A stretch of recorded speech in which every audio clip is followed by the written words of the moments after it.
প্রথমে তোমরা হচ্ছে হাতটা হচ্ছে নর্মালি পানিতে হলো হাত ধুবা, বুঝতে পারছো?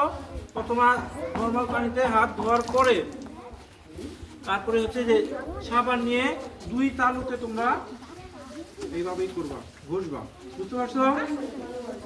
তাহলে আমার তালুটা ঘষা হলো। তোমাদের ব্যাক সাইডটা যে আমার ক্লাস 3-তে যে আমি তোমাদের পড়াইছিলাম না, ক্লাস 3-তে একটা টপিক শিখেছে হাত ধোয়া টপিক। তারপরে আমরা হচ্ছে এই দেখো হাতের ব্যাক অংশ পিছনের অংশটা আমরা আঙ্গুল সহকারে এভাবে আমরা ধুবো।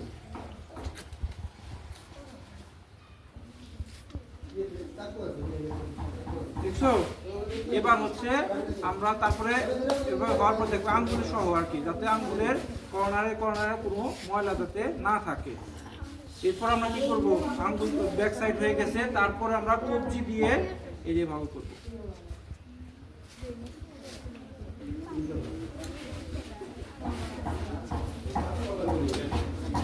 দেখছো?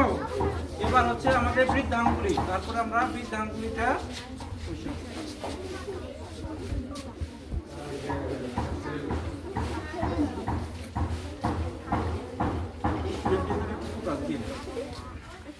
বৃদ্ধাঙ্গুলি দেখছো তো? বৃদ্ধাঙ্গুলি হচ্ছে না, বৃদ্ধাঙ্গুলি হওয়ার পরে তারপরে যে আরগুলো আঙ্গুল আছে না, এই আঙ্গুলের যাতে এই অংশ যে যাতে ময়লা না থাকে আমরা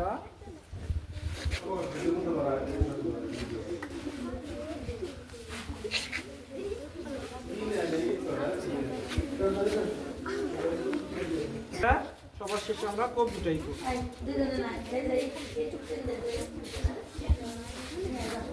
পানিটা দিয়ে দেবো, তারপরে তো আমরা হাতটা ধুবো।